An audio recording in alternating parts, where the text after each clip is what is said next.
kalau kita cerita tentang Yahudi, berarti kita cerita tentang kisah Nabi Ya'qub. Nabi Ya'qub alaihi salatu wassalam dan anak keturunannya.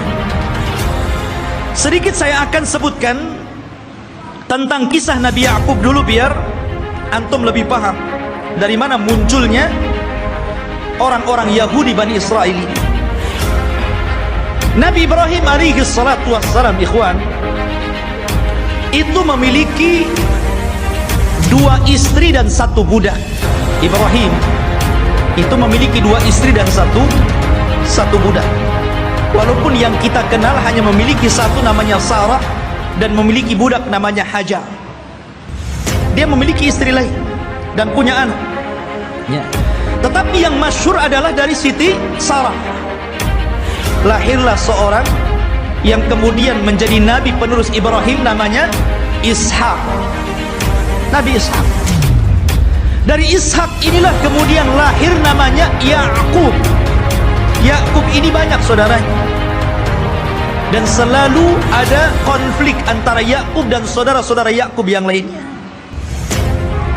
Lah Ya'qub ini anak Ishak yang paling soleh, yang kemudian menjadi penerus Ishak, menjadi nabi juga, Nabi Ya'qub namanya.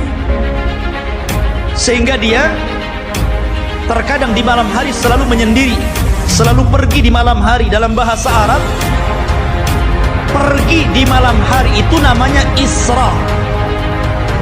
Makanya ada Isra, ada Mi'raj. Isra itu perjalanan malam yang ditempuh Rasul dari Masjidil Haram ke Masjidil Aqsa ya. Kemudian karena Ya'qub ini selalu berjalan tengah malam, makanya kemudian dia pun disebut Israel, karena Isra itu diambil dari suka berjalan tengah malam. Tapi ada juga yang mengatakan Isra itu artinya Abdul dan Il itu adalah Allah. Jadi artinya Abdullah, karena Ya'qub itu selalu beribadah kepada Allah subhanahu wa ta'ala. Maka orang-orang di zaman itu karena menggunakan bahasa Ibrani menyebutnya sebagai Israel. Jadi penamaan Israel itu dari siapa? Nabi Ya'qub ya. Dan Nabi Ya'qub alaihi salatu wassalam itu memiliki 4 istri, 2 sah dan 2 budak. Maksudnya yang 2 sah istri dia dan 2 budak, dan semuanya melahirkan anak, sehingga jumlahnya menjadi 12. Lah dari salah satu istri Nabi Ya'qub namanya Rahil, lahirlah seorang nabi yang kelak akan meneruskan Ya'qub kenabiannya, namanya Yusuf, dan juga saudaranya namanya Binyamin. Kita tahu bahwa sejarah ini ma'ruf, sering diceritakan kan. Yusuf dizalimi saudara-saudaranya, akhirnya kemudian dibuang ke sumur, kemudian dipungut oleh para pedagang, sampailah di Mesir, kemudian dibeli oleh para pejabat Mesir, kemudian belakangan menjadi bendaharawan Mesir. Dari sinilah kemudian Yusuf memborong seluruh keluarganya dari Palestina menuju Mesir. Tidak ada satupun keturunan Ya'qub yang tinggal di Palestina. Semua berangkat ke Mesir. Tidak ada satupun. Jadi 12 saudara Nabi Yusuf itu semuanya berangkat ke Mesir, dan ditampung oleh Nabi Yusuf alaihi salatu wassalam karena dia telah menjadi pejabat besar di Mesir, bendaharawan, dan sangat dihormati oleh kerajaan Mesir ketika itu. Lah selama Nabi Yusuf hidup, maka Ya'qub dan anak-anaknya diberikan sebuah daerah, kemudian mereka hidup di situ, dan mereka mendapatkan fasilitas yang luar biasa disebabkan oleh Nabi Yusuf alaihi salatu wassalam. Maka beranak pinaklah orang-orang ini yang kemudian keturunan dari 12 putra Ya'qub disebut Bani Israel. Keturunan Israel, Nabi Ya'qub. Selama mereka berada di Mesir dan Nabi Yusuf masih hidup, mereka dihargai. Mereka hidup senang, hidup mewah, mereka berkembang biak luar biasa. Tapi setelah Nabi Yusuf alaihi salatu wassalam meninggal dunia, mulailah kemudian Mesir menekan mereka. Mulailah suku Kipti, suku terbesar ketika itu yang menguasai Mesir, rajanya namanya Fir'aun, mulailah menjajah Bani Israel ini. Belakangan kemudian Bani Israel menjadi budaknya Fir'aun. Budaknya Fir'aun, tertindas mereka. Karena tertindas inilah, maka kemudian Allah subhanahu wa ta'ala utus kepada mereka secara singkat siapa? Nabi Musa. Nabi Musa diutus kepada mereka menjadi Rasul Bani Israel dan untuk mendakwahi Fir'aun. Dan subhanallah ikhwan, kita tahu bahwa di zaman Bani Israel diutusnya Nabi Musa alaihi salatu wassalam kepada mereka, Bani Israel ini menyaksikan 9 mukjizat besar di hadapan mereka dengan mata mereka sendiri. Ketika mukjizat itu turun kepada bangsa Fir'aun, orang-orang Bani Israel juga melihat. Dan 9 mukjizat itu disebutkan di dalam Al-Quranul Karim. Yang pertama, mukjizat yang kita dikenal dengan hajar, batu. Batu yang mengeluarkan 12 mata air. Dan Allah subhanahu wa ta'ala mengatakan, wa idistasqa Musa liqaumihi faqul nadrib bi'asakal hajar fanfajarat minhu ithnata asyrata aynan. Dan ketika Bani Israel meminta hujan kepada Nabi Musa karena mereka sudah kehausan, tidak ada air, maka Allah subhanahu wa ta'ala firmankan, pukullah wahai Musa batu itu. Maka dipukullah oleh Musa, batu tersebut tiba-tiba memancar 12 mata air. Mukjizat. Dari sini mereka menyaksikan mukjizat. Tapi Bani Israel ini ikhwan adalah orang yang sangat keras kepala. Nanti kita akan sebutkan bagaimana keras kepalanya orang itu, ya. Kemudian yang kedua, mereka menyaksikan bagaimana terbelahnya lautan. Betul-betul menyaksikan itu, dan mereka melewati lautan. Ketika Fir'aun mengejar-ngejar Nabi Musa dan Bani Israel yang lari dari Mesir ke Palestina, kemudian mereka dihadang oleh lautan besar, maka Allah subhanahu wa ta'ala mengatakan, fa'auhayna ila Musa anidrib bi'asakal bahra. Dan kami wahyukan kepada Musa agar memukul dengan tongkatnya lautan. Fanfalaka fakana kullu firqin kattaudil adhim. Maka kemudian tiba-tiba lautan terbelah menjadi 12 jalan. Kenapa 12 terus? Karena memang Nabi Musa alaihi salatu wassalam membawahi 12 kabilah Bani Israel. Jadi mereka dikasih satu-satu mata air, satu kabilah satu. Ketika memukulkan lautan juga dibuat 12 jalan. Jadi masing-masing kabilah berjalan sendiri-sendiri. Mereka menyaksikan itu, ya. Kemudian juga menyaksikan tongkat. Ketika Nabi Musa alaihi salatu wassalam berduel dengan tukang-tukang sihir Fir'aun, maka Allah subhanahu wa ta'ala katakan, fa'alqa asahu fa'idha hiya thu'ban mubin. Fa'alqi asah. Maka Musa pun kemudian melemparkan tongkatnya. Tiba-tiba tongkat itu menjadi ular yang sangat besar. Bani Israel menyaksikannya, menyaksikan bagaimana tongkat Musa berubah menjadi ular besar dan memakan ular-ular kecil tukang-tukang sihir Musa, tukang-tukang sihir Fir'aun. Kemudian juga kekurangan makanan dan hilangnya buah-buahan, sehingga Fir'aun dan juga kabilah-kabilah Fir'aun dari kalangan Kibti, mereka merasa kelaparan, susah cari buah-buah. Allah subhanahu wa ta'ala berfirman, walaqad akhadna ala fir'auna bisinin wa naqsim minas thamarati la'allahum yadhakkarun. Dan ingatlah ketika kami memberikan hukuman kepada keluarga Fir'aun dan juga para pengikutnya dengan kekeringan yang berkepanjangan dan kurangnya buah-buahan agar mereka mau kembali ke jalan yang benar. Dan Bani Israel menyaksikan ketika orang-orang Fir'aun kelaparan, mereka justru kekenyangan.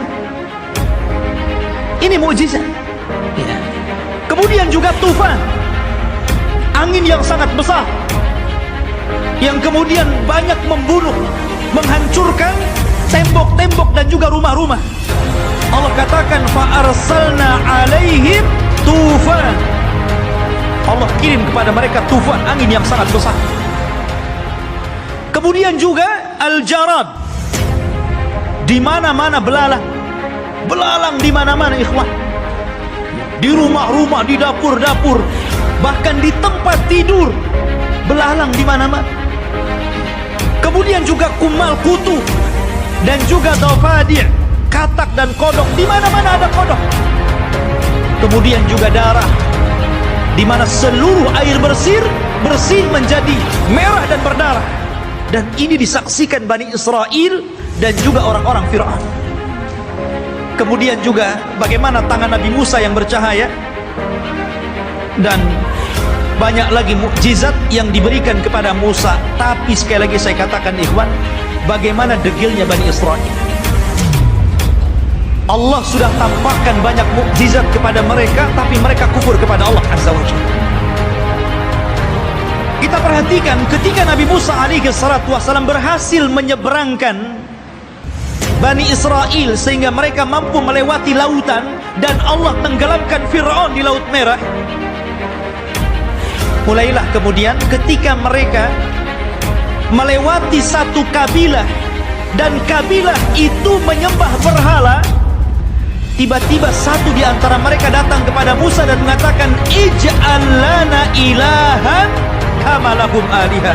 Hei Musa, jadikan untuk kami berhala-berhala sebagaimana mereka punya berhala untuk disembah. Lihat, Allah sudah tampakkan 9 mukjizat. Harusnya mereka makin beriman, kan begitu? Ini sudah diseberangkan, lihat ada orang yang berhala, minta pula berhala. Bani Israel, inilah wataknya orang-orang Yahudi. Makanya Nabi SAW ketika perang Hunain kemudian melewati ada pohon yang di zaman jahiliyah selalu digantungkan pedang dengan keyakinan bahwa kalau mereka gantungkan pedang di situ, maka pedang itu akan ditransfer kekuatan, dan apabila dipakai, maka pedang itu akan mudah untuk membunuh musuh. Itu keyakinan orang musyrik tabaruk dengan pohon bidara.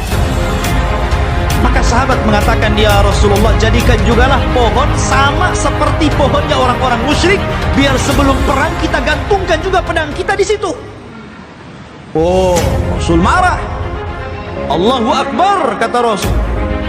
Kalian ini persis seperti Bani Israel yang mengatakan kepada Musa, jadikan untuk kami banyak berhala sebagaimana mereka banyak berhala. Lihat. Akhirnya kemudian Rasul marah dan mengatakan, innakum qaumun tajhalun, kalian ini bodoh. Sudah dikasih hidayah tauhid, mau syirik pula.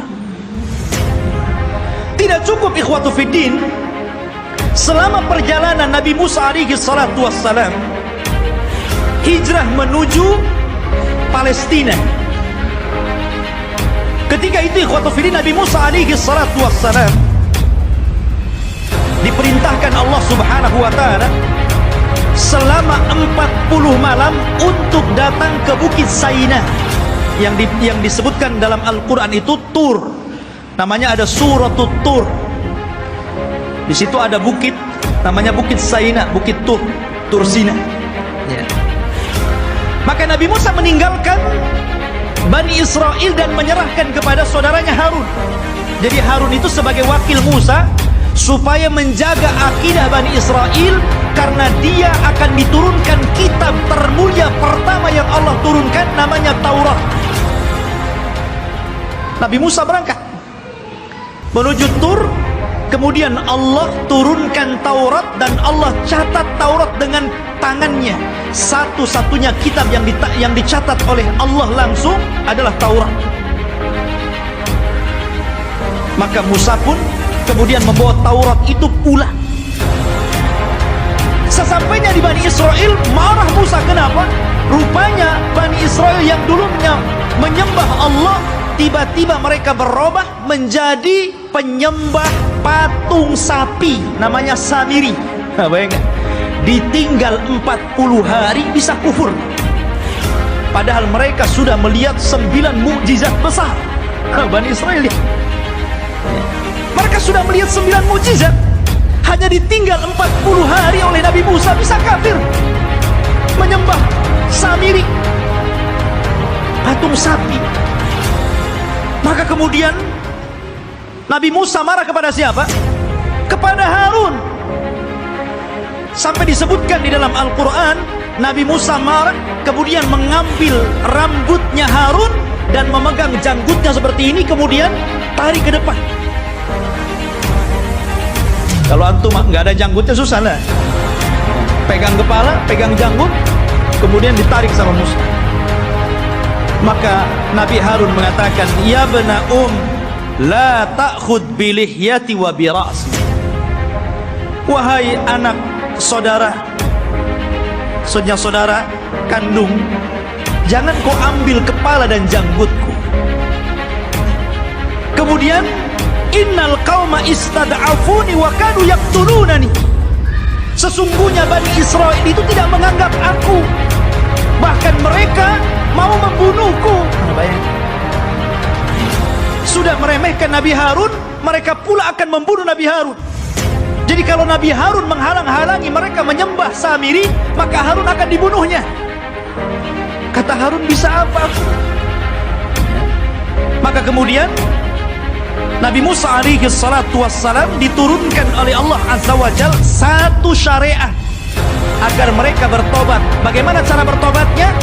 Mereka diberikan pisau dan agar mereka membunuh diri-diri mereka, gara-gara mereka sudah beralih agama, menyembah Samiri.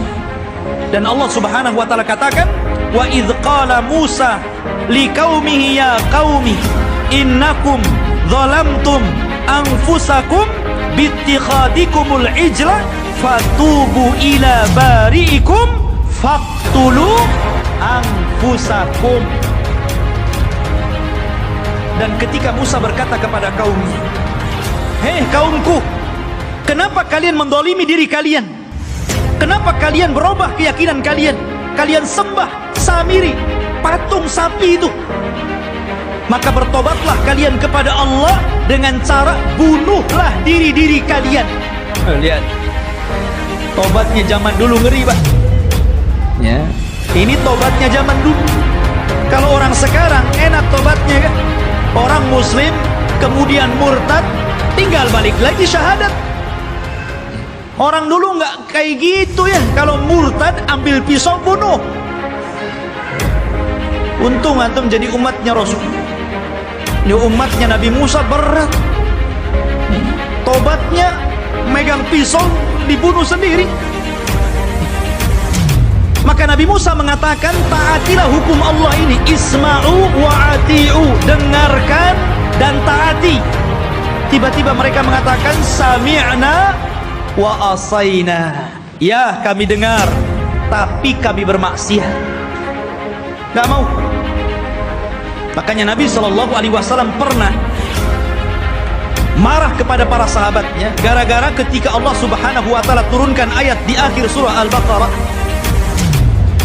ketika Allah Subhanahu wa taala berfirman tentang masalah amalan hati yang akan dihisab. Wa in tukhfu ma fi sudurihim wa in tubdu aw tukhfuhu yuhasibkum bihillah.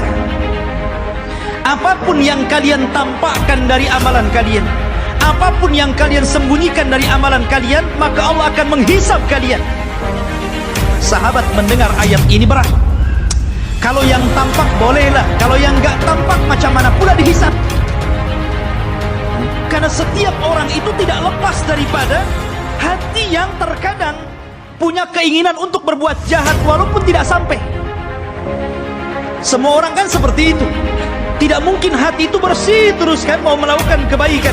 Terkadang hati kita ini memiliki keinginan yang berbeda, kejahatan.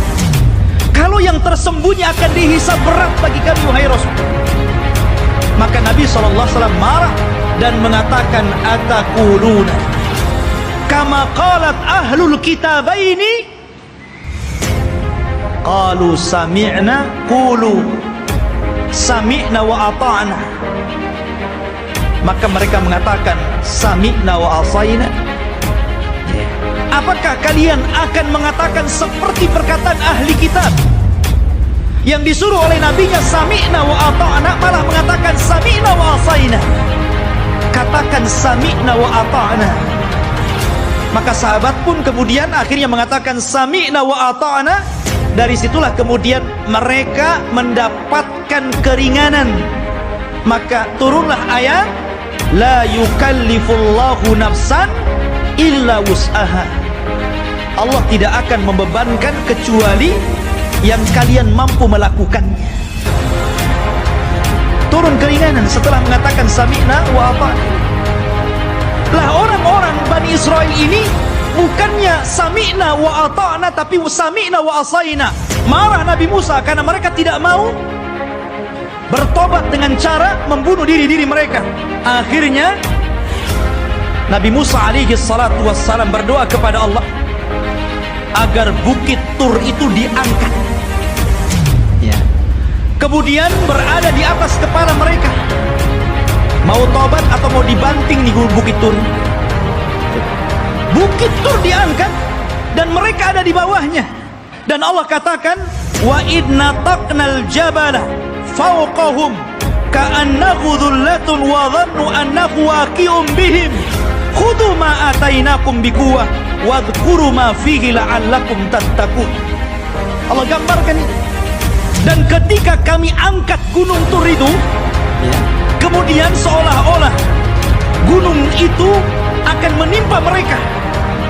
Kemudian mereka diingatkan dengan nikmat Allah.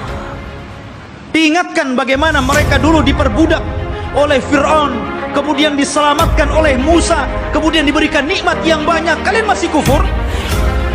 Barulah ketika bukit akan dibantingkan kepada mereka, barulah mereka mengambil pisau dan membunuh mereka. Oh, jadi mereka melaksanakan itu kalau di bawah ancaman. Itulah Bani Israel, Yahudi itu. Ma'asyiral muslimin rahimani wa rahimakumullah. Belum sampai di situ, ketika sebagian mereka melihat bagaimana saudara-saudara mereka harus membunuh diri-diri mereka karena mereka telah berpindah keyakinan menyembah Samiri. Rupanya yang melihat kejadian itu juga tidak mau bertobat, tetap juga kufur. Suatu ketika mereka meminta kepada Nabi Musa alaihi salatu wassalam untuk diturunkan ma'idatan minas sama, makanan tetapi langsung yang membuat Allah dan diturunkan dari langit. Bisa bayangkan coba, minta makanan tapi diturunkan dari langit. Apakah kemudian keinginan mereka ditolak? Tidak. Keinginan mereka dikabulkan.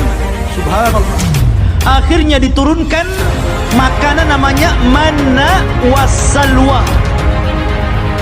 Manna, diturunkan makanan itu jatuh dari langit, kemudian bergantungan di pohon-pohon. Maka mereka tinggal naik, tinggal diambil makanan itu. Kemudian salwa, sejenis daging burung. Enak makanannya. Gimana enggak enak, langsung dari langit makanannya. Subhanallah. Akhirnya ikhwatu fiddin, mereka bosan. Asih makan itu saja, bosan akhirnya. Kemudian akhirnya karena bosan, maka mereka meminta kepada Nabi Musa alaihi salatu wassalam ingin sayur mayur. Bosan dengan ini katanya.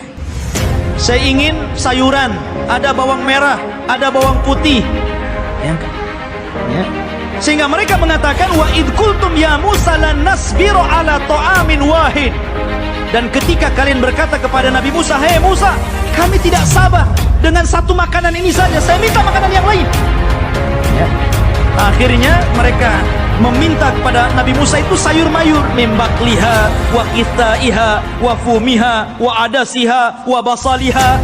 Ya Allah, dikasih makanan enak, mau makanan yang enggak enak. Maka Allah Subhanahu wa taala mengatakan, ya, atastabdiluna alladhi huwa adna billadhi huwa khair ihbitu misra. Kenapa kalian memilih makanan yang enggak enak dan membuang makanan yang enak? Kalau hanya ingin sayur mayur, bawang-bawangan, sana ke Mesir. Antum tinggal pergi ke kota, beli ada. Kenapa mesti harus kemudian diturunkan dari langit? Degilnya Bani Israel, ya, sudah Allah Subhanahu wa taala utamakan mereka, tetap saja mereka kufur kepada Allah Subhanahu wa taala. Bahkan suatu ketika ikhwatu fiddin, ini masih di tengah perjalanan hijrah mereka sampai ke Palestina ini, di sepanjang jalan mereka itu diperlihatkan mukjizat yang banyak. Akhirnya suatu ketika ada salah seorang terbunuh. Kemudian Allah Subhanahu wa taala mewahyukan kepada Nabi Musa agar memotong seekor sapi betina. Kemudian dipukulkan dagingnya kepada orang yang mati, maka dia akan hidup sesaat dan akan menyebut siapa pembunuhnya. Tapi orang Bani Israel ini tidak mau melaksanakan dan mengira itu adalah olok-olokan dari Musa. Gimana Musa ini? Kita ini mencari siapa yang membunuh orang ini. Kenapa disuruh menyembelih seekor sapi? Apa kaitan pembunuhan dengan seekor sapi? Maka Musa mengatakan, sudah, lakukan saja. Kalau mereka melakukan, selesai sebenarnya. Tapi mereka mengatakan, sapinya seperti apa, warnanya kayak apa, kemudian sapi ini sudah dibajak atau belum. Coba nyari yang susah, ya. Akhirnya kemudian disifatkan tuh oleh Allah Subhanahu wa taala bagaimana sapinya. Sapinya safraun faqi'un launuha tasurrun nadirin. Warnanya harus kuning mengkilat, yang kalau orang lihat itu senang. Dan belum tentu ada orang senang. Ini harus senang kalau orang-orang melihat. Susah juga kan? Ya. Awanun baina dzalik, harus nggak boleh tua, nggak boleh muda. La dalulun fihi wala, dan tidak juga pernah dipekerjakan, artinya tidak pernah dijadikan untuk membajak sawah dan kebun. Pokoknya sulit. Makanya Allah mengatakan hampir-hampir mereka tidak mendapatkan sapi itu. Bukan tidak ada sapinya, ada sapinya, tetapi mereka tidak sanggup menebusnya, karena Allah takdirkan sapi itu yang punya anak yatim. Kemudian karena itu satu-satunya warisan dari orang tuanya, anak yatim yang saleh, dari keluarga yang saleh. Maka malaikat menjelma manusia, ngomong sama anak yatim itu, nak, nanti sebentar lagi ada orang yang akan menawar sapimu. Jangan kau kasih kecuali kau jual dengan seberat emas seberat sapimu. Gimana gitu? Mengumpulkan emas seberat sapi itu gimana itu? Ya. Akhirnya kemudian karena memang itulah syaratnya gitu kan, harus membeli sapi dengan seberat emas sebesar sapi, ya terpaksa orang-orang mengumpulkan apa yang diminta anak itu. Kaya anak ini kan gitu. Ya, coba. Seperti itu ta'annutnya orang-orang Bani Israel. Jadi memang, aduh, orang Bani Israel ini keras kepala. Jadi antum jangan kayak Bani Israel, keras kepala, ya. Bahkan setelah kejadian ini betul-betul mendapatkan sapi, kemudian dipukulkan kepada orang mati dan hidup lagi, kemudian menyebut siapa pembunuhnya. Bukannya mereka bertobat dengan melihat mukjizat ini, bahkan summa qasat qulub, malah keras hatinya, ikhwan. Makin keras. Bahkan Allah mempermisalkan, kalau hati ini keras, batu loh, kalau terkena tetesan air bisa bolong, tapi hatinya Bani Israel lebih keras daripada batu. Bayangkan, itu Bani Israel. Seperti itulah orang-orang Yahudi. Akhirnya ikhwatu fiddin, setelah kemudian mereka pun berjalan jauh meninggalkan Mesir gitu. Ada sebuah kejadian Mereka tersesat. Mereka tersesat dan tidak bisa masuk dan meneruskan perjalanan. Karena ada satu wasiat Nabi Yusuf yang belum pernah mereka tunaikan. Di mana Nabi Yusuf itu berwasiat agar jasadnya dipindah dari Mesir dan dikubur di Palestina. Dan ketika itu tidak ada yang tahu di mana letak kuburan Nabi Yusuf alaihi salatu wassalam kecuali seorang nenek tua. Dan ini teringat dengan kisah Rasul ketika pulang dari peperangan. Ketika itu Nabi SAW kehabisan bekal. Kemudian singgah di salah satu perkampungan di perbatasan Madinah. Perkampungan orang-orang Yahudi yang terusir dari Madinah karena berkhianat. Rupanya Rasul dijamu oleh seorang nenek Yahudi. Karena sudah kehabisan bekal, maka Rasul pun mampir dan diberikan jamuan yang luar biasa. Nabi itu tidak pernah melupakan kebaikan orang, walaupun yang berbuat baik itu orang kafir. Karena balasan yang baik itu harus kebaikan, ikhwan. Orang kalau sudah berbuat baik kepada antum, telah memberikan jasa kepada antum, apakah berupa ilmu, berupa pendidikan, harusnya dibalas dengan kebaikan, bukan malah dizalimi orang tersebut. Ya. Lah, Nabi SAW tidak seperti itu. Walaupun yang berbuat baik orang kafir, dia akan berusaha untuk berbuat baik kepada orang yang telah berbuat baik kepada dia. Jadi dia ngomong sama nenek itu, "Nek, kamu sudah berbuat baik kepada saya. Kira-kira apa yang akan kau minta?" Karena Rasul kan baru pulang dari peperangan, banyak membawa harta ghanimah, harta rampasan perangan. Kata nenek tersebut, "Karena engkau memintanya, wahai Muhammad, aku ingin seorang pembantu. Berikan untukku pembantu agar aku bisa hidup tenang. Ada yang ngurus pembantuku." Maksudnya budak untuk membantu dirinya di rumah. Kata Rasul, "Baik, saya akan kasih. Apalagi, Nek?" Kata nenek tersebut, "Aku ingin seekor unta, agar kalau kemana-mana aku tidak jalan kaki. Aku kan punya kendaraan." Dan unta di zaman itu, ikhwan, kendaraan yang mewah. Makanya Rasul SAW kalau mempermisalkan sesuatu itu pasti dengan unta. Kata Rasul kepada Ali, "Wahai Ali, kalau lantaran lisanmu ada satu orang dapat hidayah, lebih baik daripada unta merah." Karena unta merah itu kendaraan yang termahal. Sebutkan kendaraan hari ini termahal berapa miliar harganya, triliun begitu kan. Nah, itulah unta merah. Makanya Nabi SAW ketika menikah dengan Khadijah, maharnya itu dengan unta. Ya, bukan dengan sapi, bukan dengan kambing, tapi dengan unta. Dan tidak tanggung-tanggung, 20 ekor unta. Itu maharnya Rasul. Dan semuanya betina. Di mana unta betina lebih mahal dibandingkan unta jantan. Anda bisa bayangkan satu unta itu, kalau antum membeli satu buah Avanza itu bisa. Berarti maharnya Rasul itu 20 mobil Avanza. Coba. Tapi saya yakin ibu-ibu paling diberi seperangkat alat sholat. Ya kan? Gak apa-apa, Bu, lebih senang. Karena apa?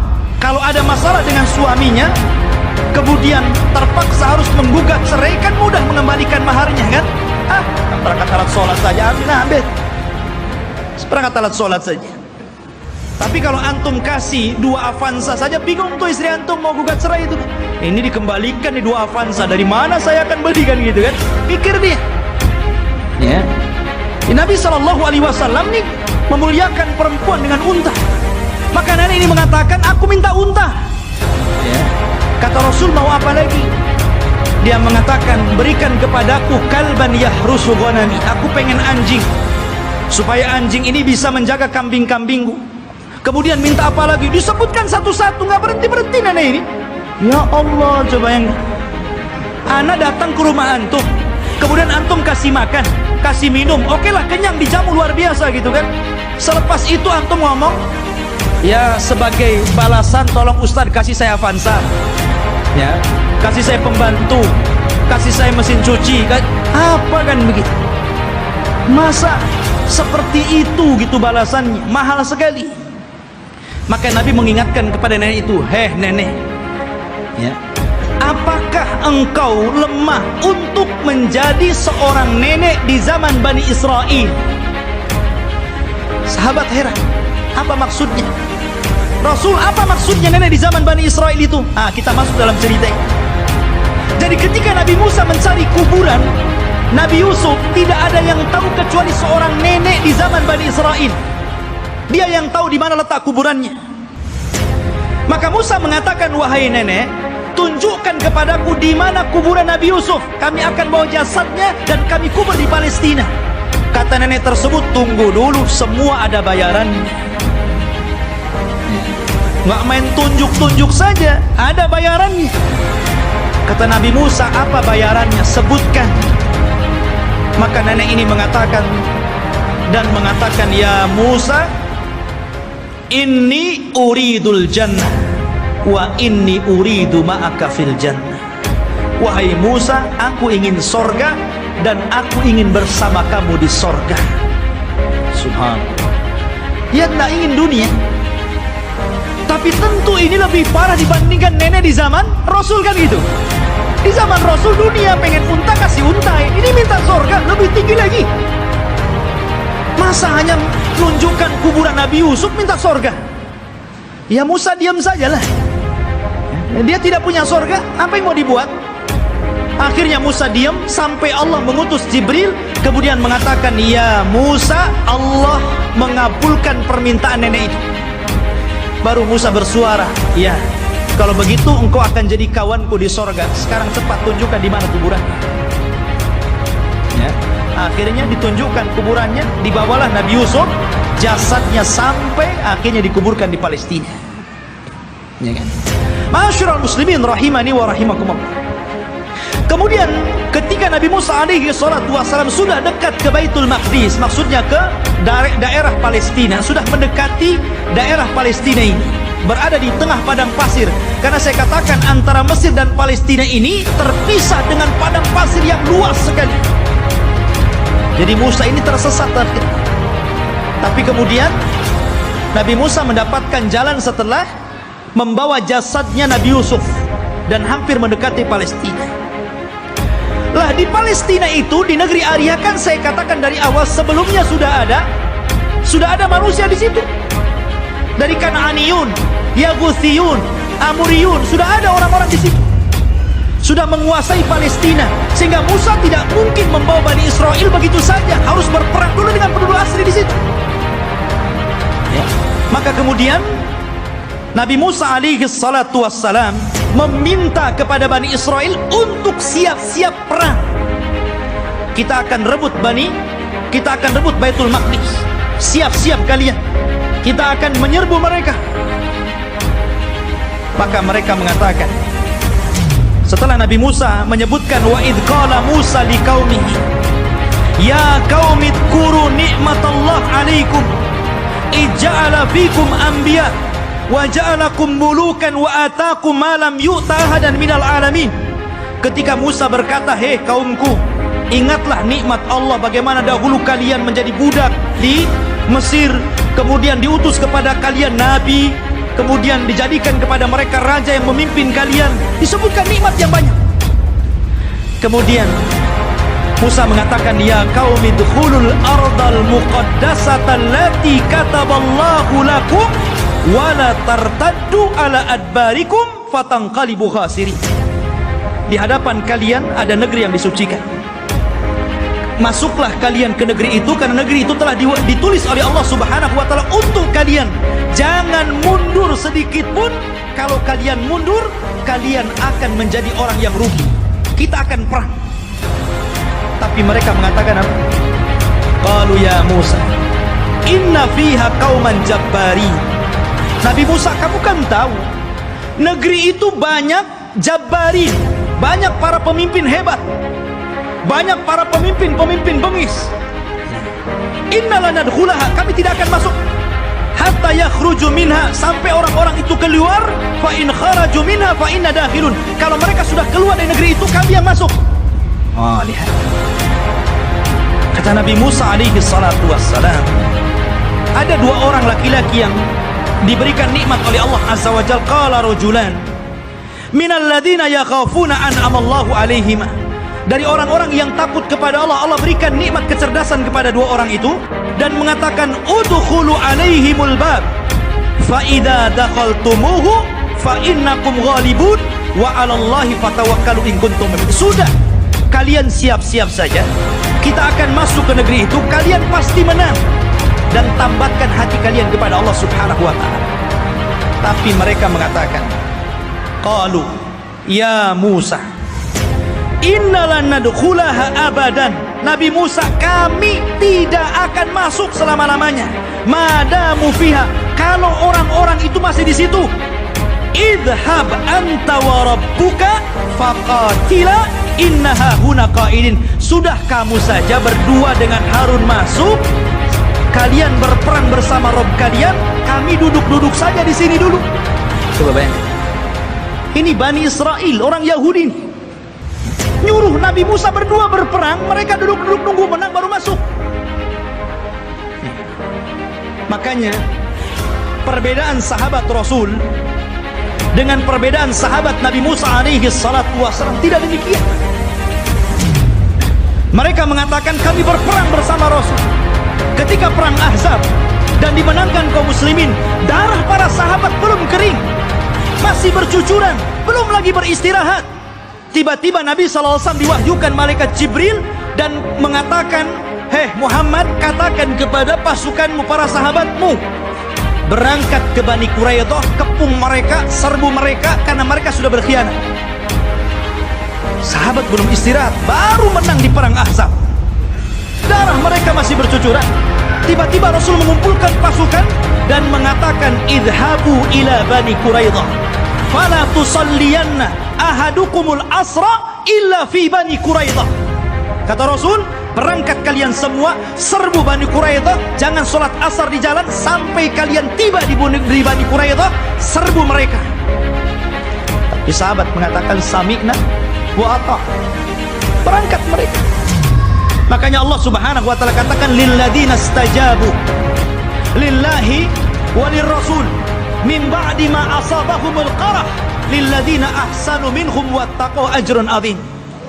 Bagi orang-orang yang mereka memenuhi panggilan Allah dan Rasulnya, setelah mereka ditimpa luka-luka peperangan, mereka mendapatkan pahala yang besar jika mereka berbuat baik dan bertakwa terus kepada Allah subhanahu wa ta'ala. Itulah sikap para sahabat.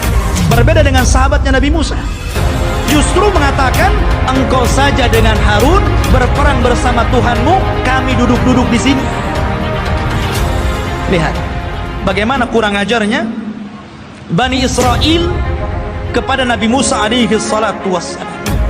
Maka Nabi Musa mengatakan, Rabbi inni la amliku illa nafsi wa akhi. Wahai Rabb, aku tidak memiliki kecuali diriku dan saudaraku Harun.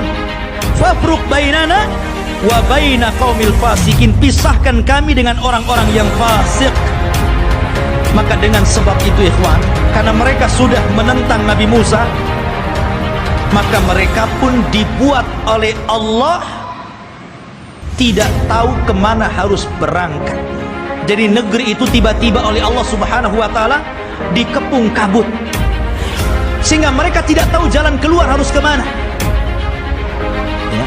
Kalau mereka jalan ke sana, ujung-ujungnya balik lagi ke sini. Jadi mereka tidak bisa keluar dari situ. Disitulah Allah subhanahu wa ta'ala takdirkan Nabi Musa alaihi salatu wassalam meninggal dunia sebelum masuk ke negeri Al-Muqaddasah ini. Meninggal dunia Nabi Musa. Setelahnya, sebelumnya Harun, kemudian Nabi Musa alaihi salatu wassalam. Dan di situ ada kejadian yang luar biasa. Nabi Musa alaihi salatu wassalam difitnah oleh Qarun. Difitnah oleh Qarun ya. Dan kisah Qarun ma'ruf. Akhirnya belakangan ditenggelamkan oleh Allah subhanahu wa ta'ala ke dasar bumi dengan hartanya, sehingga ada istilah harta Qarun katanya. Tapi yang jelas bahwa Nabi Musa meninggal dunia Dan ketika itu digantikan oleh pembantunya namanya Yusha ibn Nun. Akhirnya dia pun diangkat menjadi nabi. Yusha bin Nun ini adalah kawannya Nabi Musa dan juga pembantunya. Dialah yang menemani Nabi Musa ketika mencari Khidir. Kemudian Nabi Musa belajar kepada Khidir. Dan kisah Musa dengan Khidir ma'ruf disebutkan dalam surah Al-Kahfi dan diisyaratkan, walaupun Khidir tidak ada namanya dalam Al-Quran, tapi isyaratnya ada. Tapi yang jelas bahwa Yusha bin Nun lah yang kemudian berhasil membawa Bani Israel dan masuk ke Baitul Maqdis. Allah menangkan dalam peperangan. Jadi Nabi Yusha inilah yang membawa pasukan, kemudian berperang dan berhasil menguasai Baitul Maqdis. Dari sini menunjukkan bahwa Bani Israel ini mereka menjajah, bukan asli situ.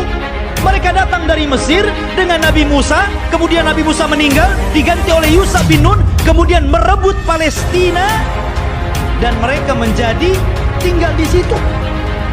Jadi Palestina bukan milik orang Yahudi, mereka yang menjajah di situ. Ya.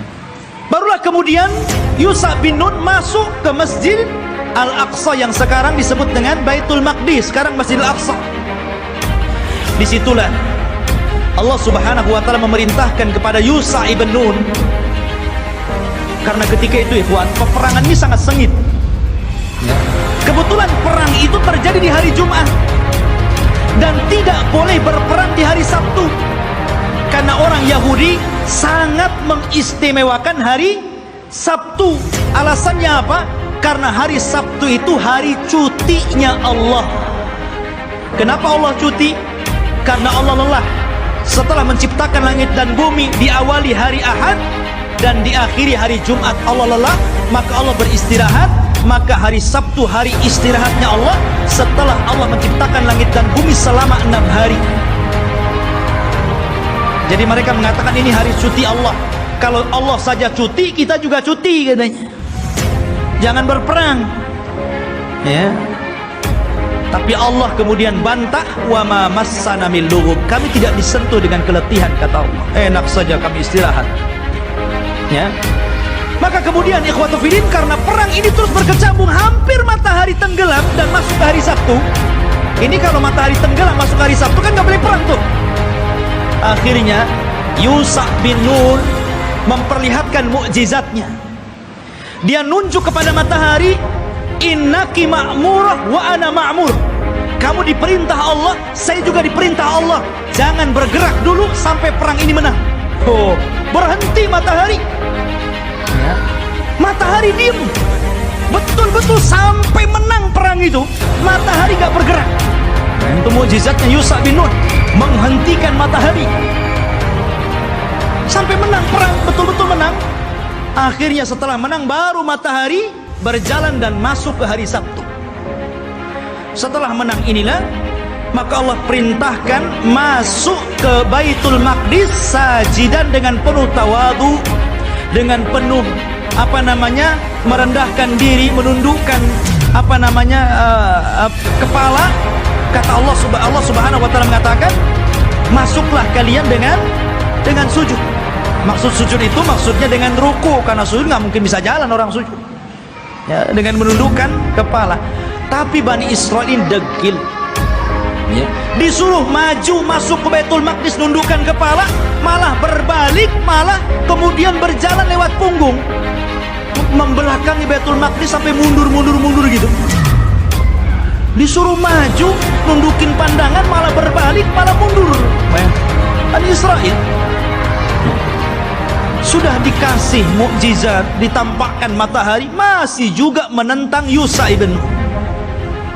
Bukan itu saja, mereka disuruh untuk membaca Hittah. Masuklah ke Baitul Maqdis dan bacakan Hittah. Hittah itu artinya, ya Allah ampuni dosa-dosaku, ya Allah ampuni dosa-dosaku. Digantinya kalimat Hittah menjadi Hintah. Bayangkan, apa Hintah? Ya Allah berikan makanan, ya Allah berikan makanan. Disuruh minta ampun malah minta makanan. Bani Israel ikhwan, mereka sudah dimenangkan, tinggal masuk saja. Masih kurang ajar gitu kan.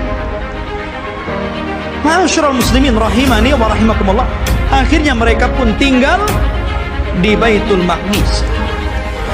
Lah, ketika kemudian Yusha bin Nun berhasil menguasai Baitul Maqdis dan menempatkan orang-orang Yahudi atau Bani Israel di Baitul Maqdis dan menguasai Palestina, maka kemudian Yusha ibn Nun pun meninggal dunia.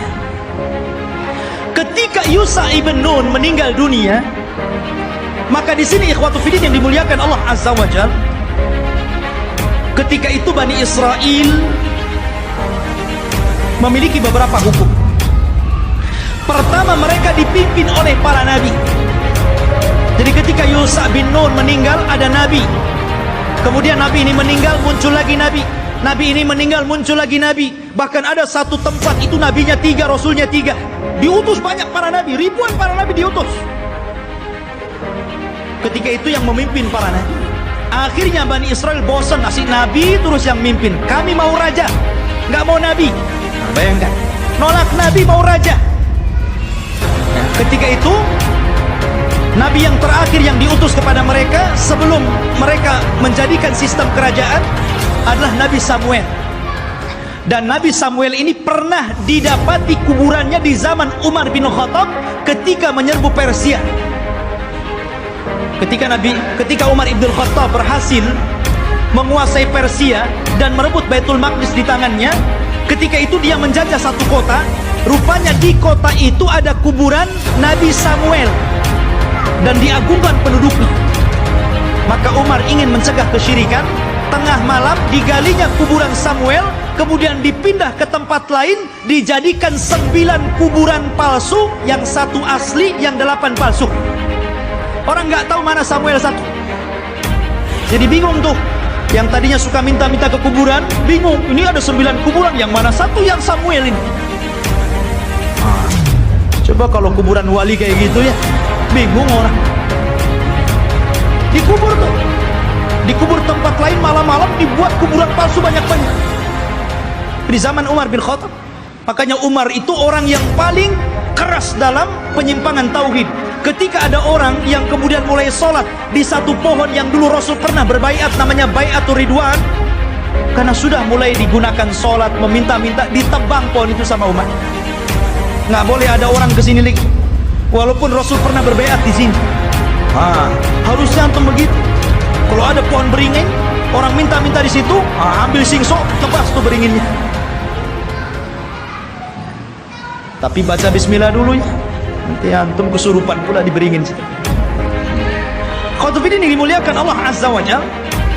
Kemudian akhirnya kata Nabi Samuel, baik.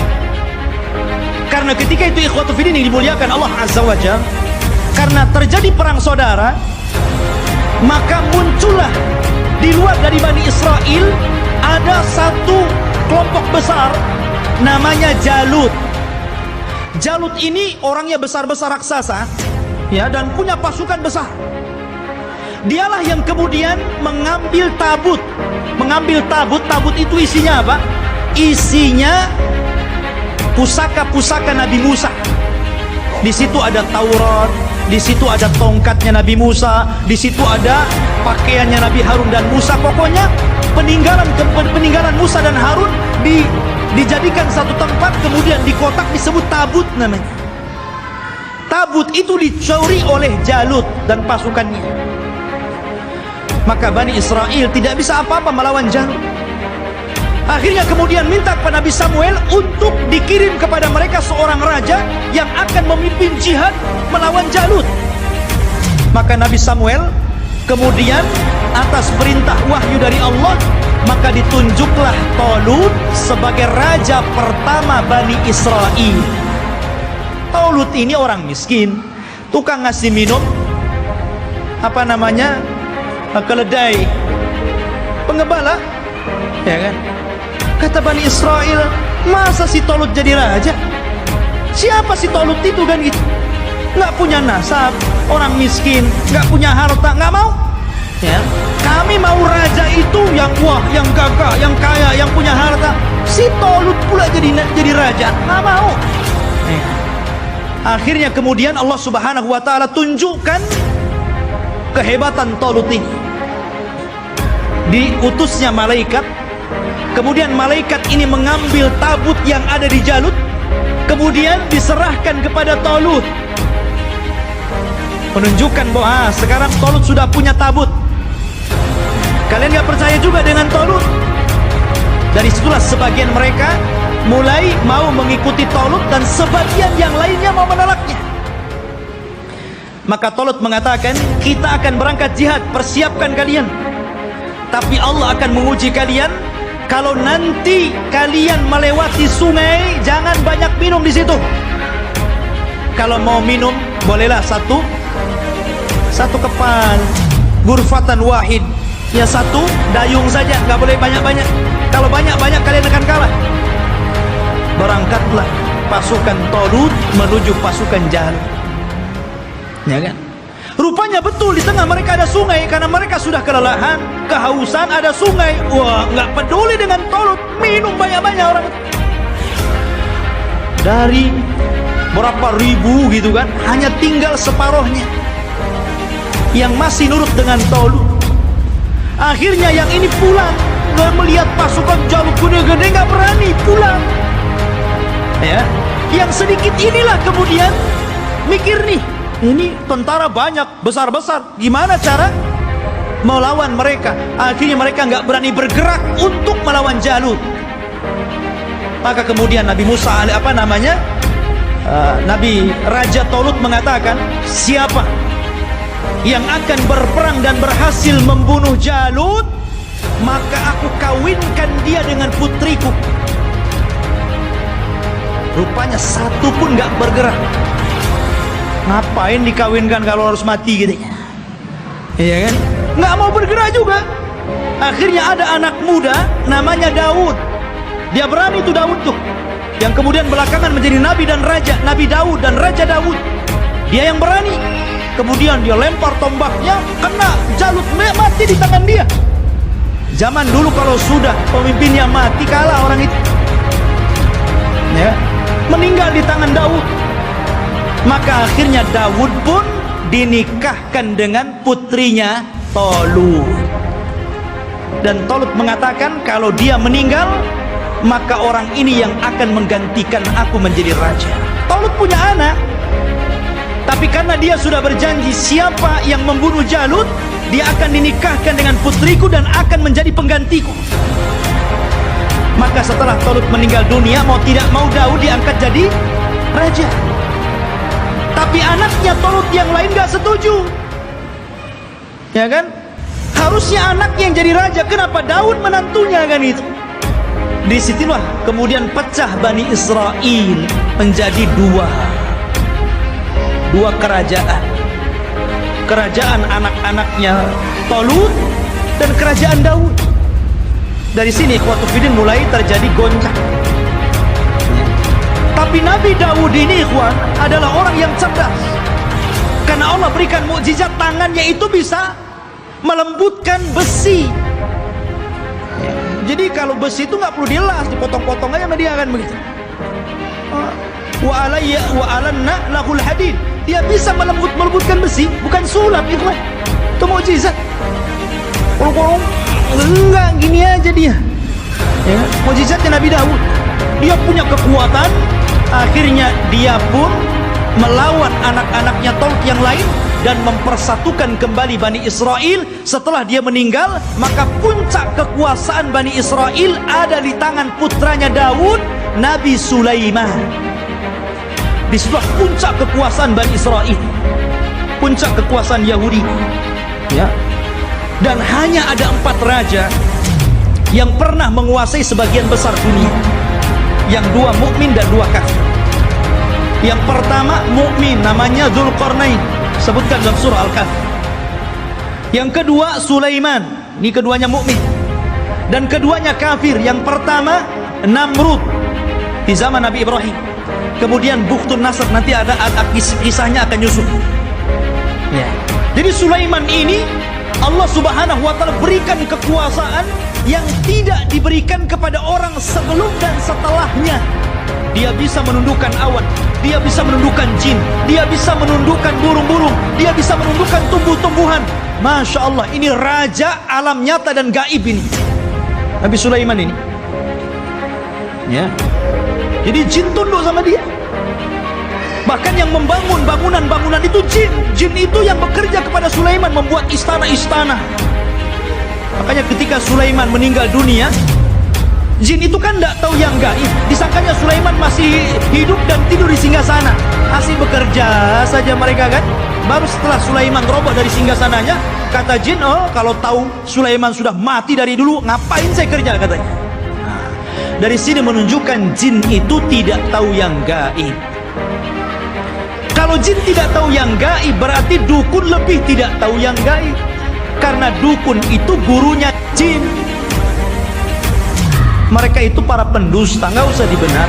Benarnya satu, dustanya itu 1000. Ya, Ma'asyiral muslimin rahimani wa rahimakumullah. Maka Sulaiman inilah puncak kekuasaan, dan di zaman Sulaiman ini beliau membangun satu tempat ibadah menggantikan tabut, namanya Haikal Sulaiman, yang sekarang menjadi mimpi orang Yahudi. Haikal Sulaiman, mimpinya orang Yahudi itu sampai hari ini. Sulaiman membuat haikal. Dialah yang pertama kali meninggikan Masjidil Aqsa. Jadi kalau Ibrahim meninggikan Masjidil Haram, kalau Masjidil Aqsa ditinggikan oleh Sulaiman.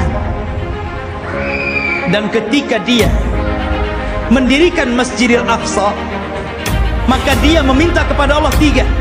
Satu, agar Allah memberikan hukum yang sesuai dengan hukum Allah.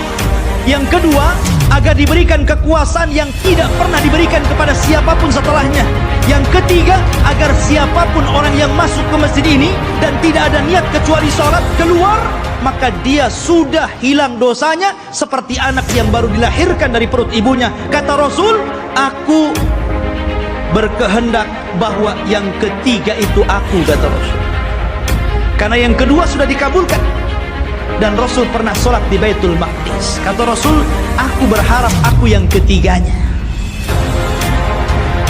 Ma'asyiral muslimin, jamaah sekalian yang dirahmati Allah Azza wa Jalla, maka Sulaiman pun membentuk tempat ibadah yang disebut dengan Haikal Sulaiman. Masjidil Aqsa yang lama di zaman Sulaiman itu disebut Haikal namanya. Baru kemudian roboh, kemudian dibesarkan, akhirnya menjadi besar. Lah Yahudi ini ingin mencari itu. Dulu ketika Sulaiman mendirikan Masjidil Aqsa yang disebut dengan Haikal itu, dari mana ke mana, berapa meter, lebarnya berapa meter, kemudian panjangnya berapa meter. Kalau sudah ketemu situs ini, maka mereka akan membangun Masjidil Aqsa mau dirobohkan. Sehingga Haikal lah yang naik. Itu tujuan Yahudi sampai hari ini. Makanya mereka membolongi itu. Masjidil Aqsa itu bolong bawahnya. Makanya tidak bisa menampung banyak-banyak. Kalau banyak nanti roboh. Karena di situ ikhwatu fiddin, di bawah tanahnya itu, di bawah tembok ratapan itu, mereka mencari-cari di mana tempat haikalnya Sulaiman. Jadi para ilmuwan Israel terus mencari dan akan membangunnya.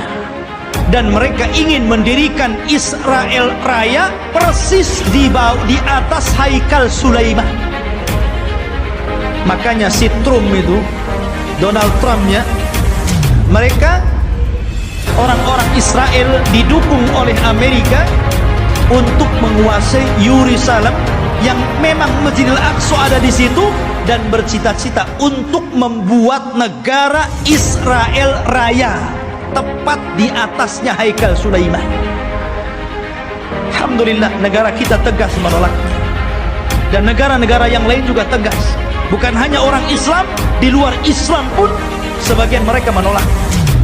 Tapi yang jelas saya katakan, yang namanya Yahudi dan Nasrani itu akan sekongkol sampai pun ketika Malhamatul Kubra di akhir zaman, perang besar yang tidak ada perang setelahnya, tetap saja Yahudi dan Nasrani itu akan sekongkol melawan kaum muslimin. Ma'asyiral muslimin, sampailah ketika Sulaiman meninggal dunia, anak-anak Sulaiman ini mulai berebut kekuasaan. Ya. Karena berebut kekuasaan, goncanglah Bani Israel. Sudah tidak ada raja lagi. Raja itu cuma 3 di zaman Bani Israel, Talut, Daud, dan Sulaiman. Setelah itu nggak ada raja lagi. Akhirnya mereka pun berpecah, satu demi satu berpecah. Lemahlah orang-orang Yahudi. Ketika mereka lemah inilah, maka bangsa-bangsa luar mulai menjajah orang-orang Yahudi. Lah dari situlah datang pasukan dari Irak, pasukan Babil, yang kemudian menghancurkan Yahudi, menawan mereka dan memperbudak mereka, dibawa ke Irak, sebagainya lari ke Mesir. Dan ketika muncul seorang perdana menteri yang kemudian menguasai Babil, namanya Bukhtun Nasar, dialah yang kemudian menghancurkan negeri Palestina sehancur-hancurnya dan merobohkan Haikal Sulaiman. Hancur lebur. Orang-orang Yahudi ditindas, orang-orang Yahudi diperbudak oleh Bukhtun Nasar ini. Hancur semuanya. Sampai disinilah Taurat hilang. Alwah Taurat hilang. Orang-orang Yahudi bingung. Akhirnya sebagian mereka mulai merangkai Taurat, sehingga akhirnya dari situlah kemudian campur tangan ucapan firman Allah dengan campur tangan ucapan manusia, mulailah muncul pada Taurat. Sehingga kemudian Taurat mulai berubah dari aslinya, yuharrifunal kalima an mawadi'i. Dari sinilah Yahudi tersesat, karena alwahnya Taurat, papannya hilang, berceceran kemana-mana. Karena Palestina dihancurkan Bukhtun Nasr. Lah ketika hancurnya Palestina ini, datanglah seorang nabi, namanya Uzair. Nabi Uzair, ya kan? Datang, kemudian melihat kehancuran Palestina yang luar biasa. Haikal Sulaiman roboh, kota Palestina hancur, orang Yahudi dibantai, orang Yahudi diperbudak di Babil, Irak, gitu kan? Maka dia berpikir, kaifa yuhyillahu ba'da mautiha? Bagaimana Allah bisa menghidupkan kota yang hancur setelah dulu kota ini sangat ramai, sangat indah, sangat bagus? Akhirnya Allah Subhanahu wa taala menidurkan Nabi Uzair 100 tahun. Fa'amatahullahu mi'ata amin summa ba'atsah. Maka kemudian Uzair pun ditidurkan Allah 100 tahun. Kemudian dibangkitkan seolah-olah baru tidur sejam 2 jam, karena ditidurkan di waktu duhur dan dibangunkan di waktu asar. Asar ke duhur cuma berapa jam saja. Disangkanya hanya 2-3 jam dia tidur, padahal dia sudah 100 tahun ditidurkan. Dan Allah bolak-balikan badannya sehingga badannya tidak hancur, dan Allah biarkan badannya muda terus, sehingga ketika 100 tahun dia dibangkitkan, orang sudah tua, dia masih muda. Orang udah janggutnya panjang-panjang, udah pakai tongkat bungku-bungku, dia masih muda saja. Maka ketika dia mencari rumahnya, ya namanya rumahnya, ya tahu di mana. Rupanya rumah itu masih ingat di mana letaknya. Rupanya di situ ada nenek. Rupanya nenek ini dulunya bekas pembantunya, lebih muda jauh, tapi sekarang lebih tua jauh. Siapa kamu? Saya Uzair. Uzair dah mati 100 tahun, kau ngaku Uzair pula, kata. Mana buktinya kau Uzair? Akhirnya dia tunjukkan bukti-buktinya. Kaget nenek ini. Oh, kamu ini tuan saya, kamu Uzair. Menyebarlah nama Uzair di Bani Israel. Maka orang pun menganggap Uzair itu anak Tuhan. Wa qalatil yahudu Uzair ibnullah wa qalatin nasara al-masih ibnullah. Berkata orang Yahudi Uzair itu anak Allah, berkata orang Nasrani al-Masih ibnullah, anak Allah. Karena Uzair masih hidup. Mereka katakan ini anak Allah, kalau bukan anak Allah nggak mungkin hidup selama ini dan masih muda. Dan ketika dia mencari puing-puing papan-papan Taurat, dia tidak tahu di mana letaknya. Maka Allah ilhamkan mampu menghafal Taurat dengan pemikirannya, sehingga orang-orang menyangka Musa saja membaca Taurat dari papan, dia membaca Taurat dari pikirannya, berarti dia adalah anak Allah. Orang Yahudi bilang Uzair anak Allah karena mampu menghafal Taurat. Tuh lihat, kenapa orang Islam tidak dikatakan anak Allah? Banyak orang yang hafal Quran. Anak kecil aja si Musa bisa hafal Quran. Kenapa nggak Musa anak Allah? Al-Quran itu luar biasa ikhwan. Semua bisa menghafal Al-Quran. Bisa Quran dihafal, anak kecil bisa hafal Quran.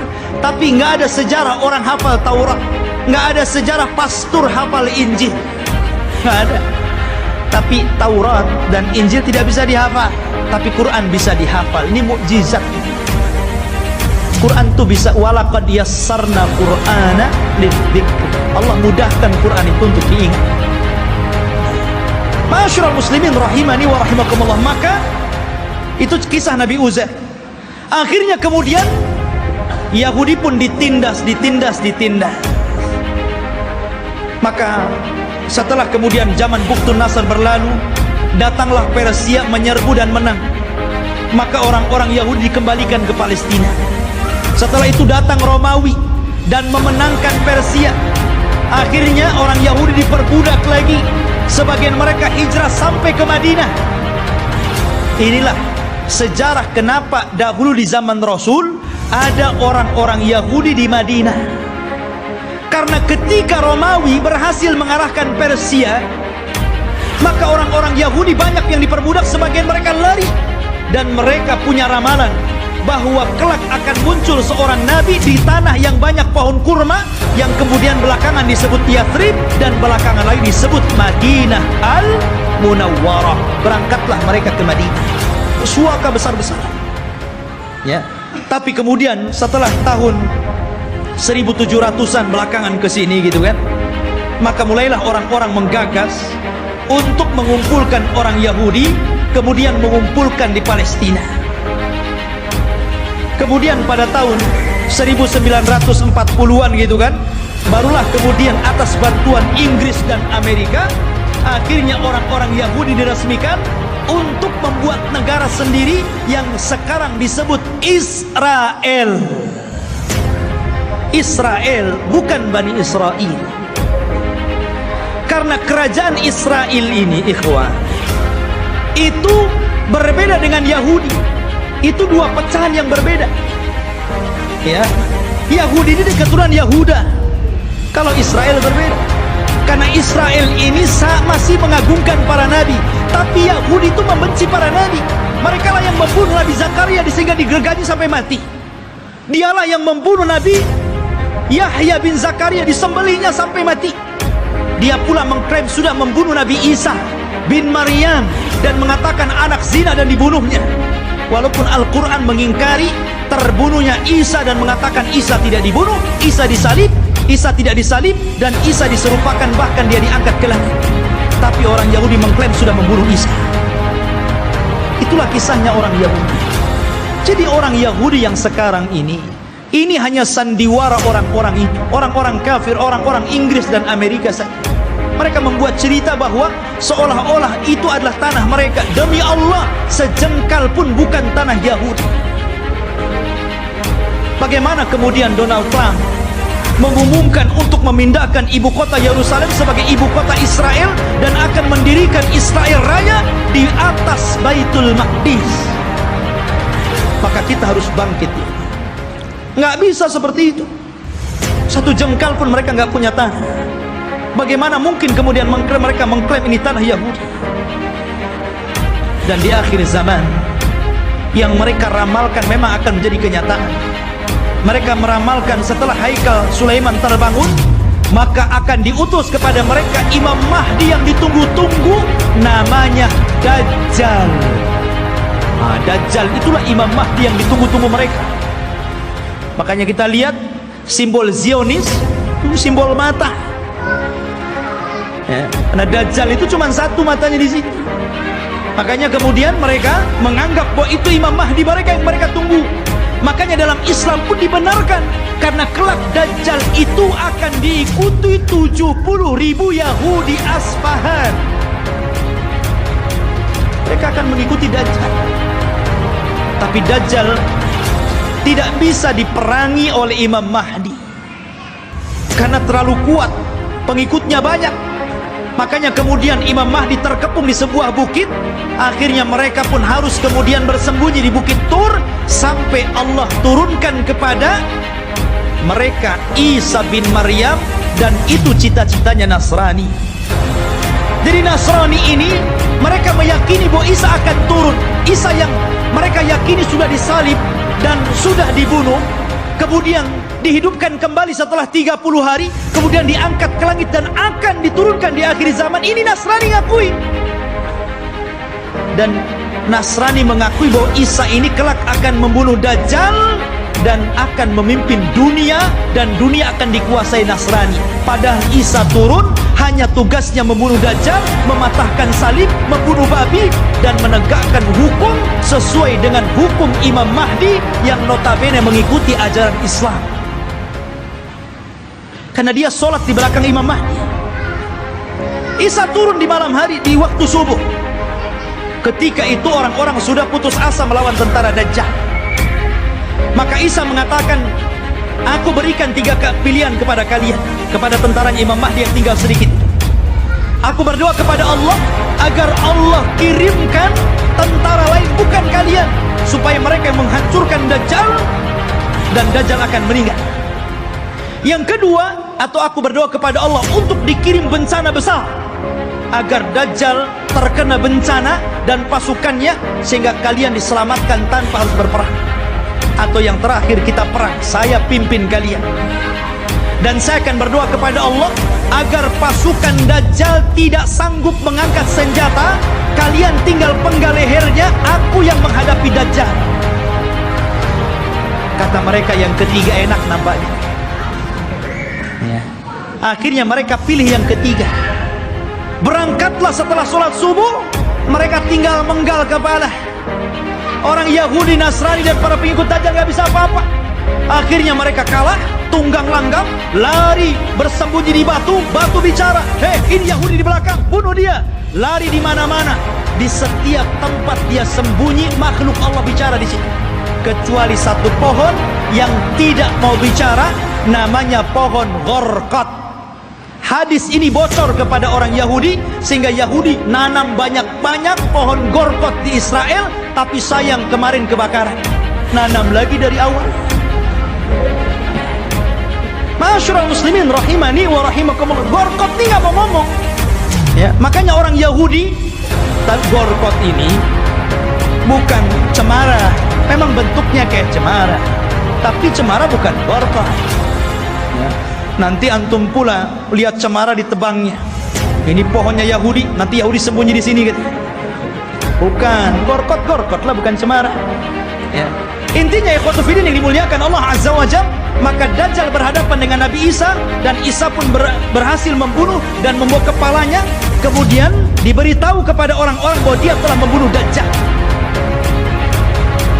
Maka sebagian yang selamat dari orang-orang Nasrani kemudian beriman kepada Isa bin Maryam atas syariat Muhammad, sehingga Allah isyaratkan dalam Al-Quran, wa im min ahlil kitab illa la yu'minan nabihi qabla mautihi. Dan sebagian ahli kitab akan beriman kepada syariat Muhammad lewat Nabi Isa sebelum kematian Isa.